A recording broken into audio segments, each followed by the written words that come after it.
In 90 minutes, this helium balloon and its payload will be floating at the edge of space.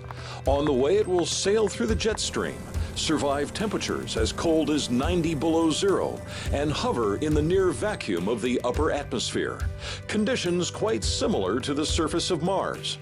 On board are dozens of science experiments. Some are packed with microelectronics.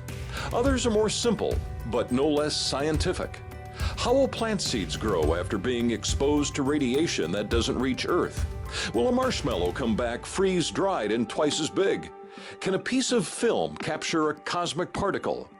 Whatever these tiny experiments are designed to teach us, they all began with imagination and a ping pong ball. PongSats are designed and built by students from elementary schools to universities. JP Aerospace flew the first PongSats in 2002. More than 18,000 of these tiny experiments have traveled from classrooms around the world on a mission of discovery to the edge of space. Under a black sky and a brilliant sun, the balloon bursts and the PongSats begin their return to Earth and to the classrooms where the journey began.